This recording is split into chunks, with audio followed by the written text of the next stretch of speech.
Hey, what's going on, guys? Today I want to talk about a option assignment that just happened to me on my Robinhood account. This is actually the first time that this has happened to me. So, just going to quickly run through it, my scenario, what happened, how I handled the situation, and then maybe you can get something from it and maybe learn something from kind of what happened in my situation. So, let's go and dive into it here.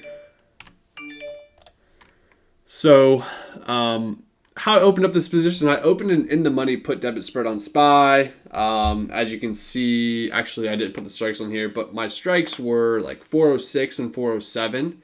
I think SPY was like 398 ish, 397. So it was totally in the money by, $6, $7 there. And it was actually a ghetto spread, so I didn't buy it at the exact same time, which is why I got a pretty good entry price of $64. So you can see my position or my risk was $64 and the reward was 36 because I sold the 406. So I sold the 406 put and I bought the 407, which is also known as a put debit spread. And it was a 1 DTE. I bought it yesterday and it was expiring today. And normally, that's fine. They don't typically get exercised, but I woke up the next morning to an assignment notification. So essentially, I was assigned 100 shares at 406. So it's freaking out a little bit just because this account was not.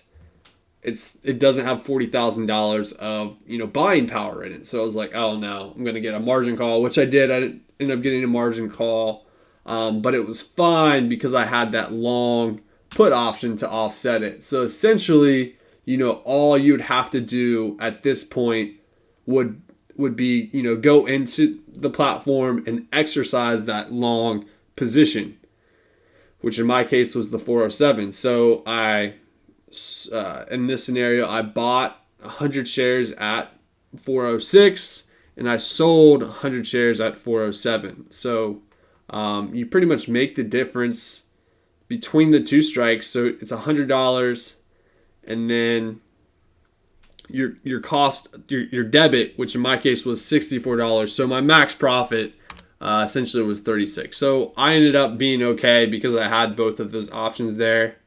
And then you can see this is the result of it being exercised. I sold my shares away at 407. Looks like there's like 95 cents of fees there. But yeah, that is pretty much the extent of it. I actually ended up calling in support and I had them walk me through the process just because I've never really, been in this situation before, but it was a very simple process and I just wanted to make sure I was doing everything correctly on my end. So, but yeah, that was pretty much the extent of it. So if this happens to you, if you wake up one morning and your account says account deficit due to, like an early option assignment, don't freak out. Obviously, use your resources. I called Robinhood support staff and they were pretty cool about the whole process. And they kind of just walked me through it, just to make sure I was doing the right thing. But yeah, so this is a real life example of how one of my legs of my put debit spreads got exercised. So, hope this was helpful. Don't use this for, your sole advice, financial advice. So please just use it for educational purposes only. I'm not a registered financial advisor, so I can't give any type of guidance.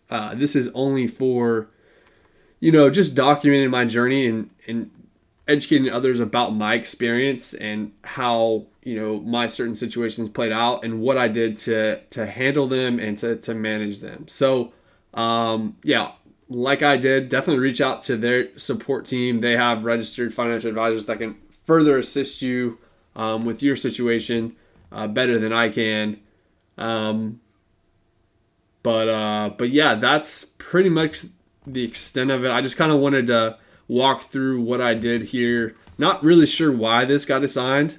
Ultimately it's probably because the option buyer, it made more sense for them to just go ahead and get rid of their shares because they thought, I'm not going to be able to sell SPY today for 406 because it's currently at like 398.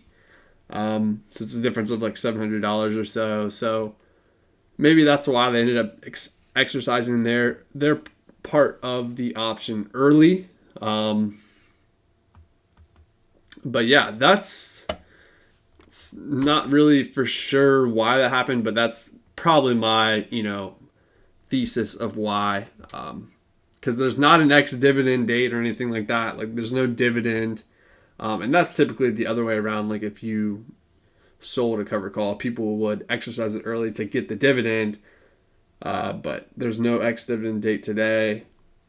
Not really sure why. But I think these are pretty rare, but just in case it does happen to you, definitely contact your broker support staff and have one of them, walk you through the process. And, ultimately it didn't end up being, very complicated. I definitely have learned a lot. I could probably do it myself next time. I could just exercise my other option to offset the assignment. But yeah, I think that's a brief little rundown of what happened to my situation this morning. I just wanted to quickly run through that and show you guys how I handled it. And hopefully you can learn something from it if it happens to you. But all right, guys, that's it for the video today. Please like and subscribe down below, and be sure to comment if you had any other questions or any other suggestions for our channel here. Appreciate it.